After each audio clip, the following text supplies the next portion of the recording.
मुझे पता है एक हाई पेइंग टेक जॉब पाना इजी नहीं होता, लेकिन कहीं राइट रोड मैप है तो इम्पॉसिबल भी नहीं होता। मैंने अपनी जर्नी में 10 एलपीए से 70 एलपीए तक का सफर स्टार्ट के जो 6 सालों में मैंने तय किया और उसमें जो स्ट्रेटजी काम की वही आपके साथ मैं शेयर करूंगा।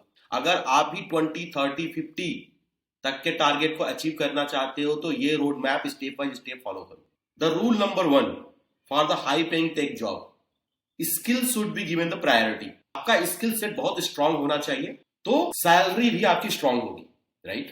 फर्स्ट जॉब क्रैक करने के लिए डीएसए मास्टर करना जरूरी है।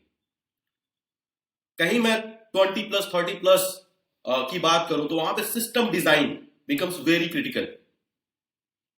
और जब आप हाई पेइंग जॉब को टारगेट कर रहे होते हो, क्लाउड, डेवऑप्स, स्केलिंग, जो लोग टेक स्केल करना जानते हैं उनका पैकेज भी स्केल होता है। Step number 2, resume, LinkedIn, personal branding.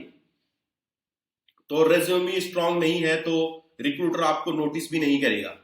Resume आपकी बहुत शॉर्ट होनी चाहिए, 1 पेजर रेज्यूमे होनी चाहिए बेसिकली, बहुत क्रिस्प होनी चाहिए, क्योंकि कोई भी रिक्रूटर 6 सेकंड से 10 सेकंड से ज्यादा टाइम नहीं देता किसी रेज्यूमे को देखने के लिए। यस, कहीं उसको थोड़ा वर्दी दिखा देन वो बेसिकली शॉर्टलिस्ट करता है for the interview. LinkedIn optimisation becomes very critical, क्योंकि लिंक्डइन के थ्रू भी आपको बहुत सारे कॉल आएंगे। स्मार्ट जॉब सर्च स्ट्रेटजी, सिर्फ अप्लाई करने से जॉब नहीं मिलती, स्ट्रेटजी भी मैटर करती है। डायरेक्ट कंपनी पोर्टल पे अप्लाई कर सकते हो, रेफरल नेटवर्क बिल्ड करो, ठीक है, कोल्ड ईमेल एंड आउटरीच कर सकते हो, ठीक है। बट जो मेरे एक्सपीरियंस में सबसे जो बेटर आज तक का वर्क किया है वो बेसिकली है कि आपका रेफरल, कहीं आपकी कम्युनिटी है एंड आपके सीनियर्स का कनेक्शन है एंड आप किसी कंपनी में किसी को जानते हो और कहीं रेफरल के थ्रू आप जानते हो तो एक ट्रस्ट फैक्टर बिल्ड करता है और वहां पे आपको इंटरव्यू इजिली मिल जाता है। सैलरी निगोशिएशन, मार्केट रिसर्च करो, काउंटर ऑफर टैक्टिक्स देखो। सबसे जो बेटर वर्क करता है वो है कि आपके पास की मल्टीपल ऑफर है।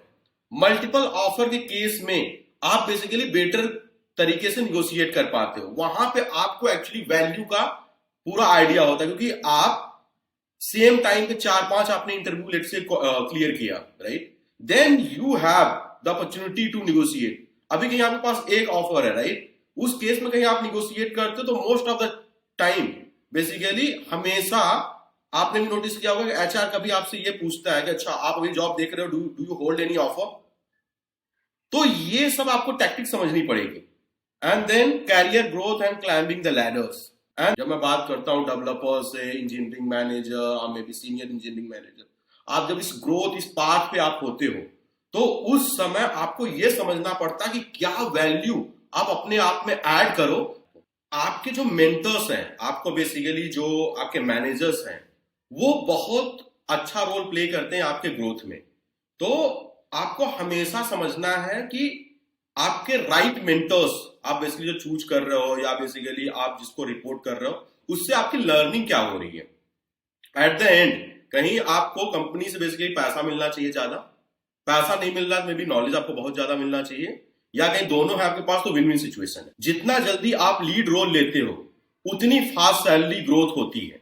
अब आपको यह समझना पड़ेगा, अर्ली स्टेज कंपनी पे जा रहे हो या सीड ए कंपनी पे जा रहे हो, यहां पर रिस्क तो बहुत है बट आपको रिवार्ड भी उसी हिसाब से मिलता है, राइट। तो हमेशा आपको चूज करना है कि आप किस टाइप की कंपनी चूज करना चाहते हो, क्या आपका प्रेफरेंस है, राइट। वहां पे बेसिकली आपको सैलरी हाइक है, बहुत अच्छा सैलरी, तो वहां पे ले ऑफ भी होंगे, ठीक है। If company is not able to raise fund तो ले ऑफ भी होंगे। If company's business model didn't work तो ले ऑफ भी होंगे, पे कट भी होगा वहां पे। तो आपको ये चीज समझना है।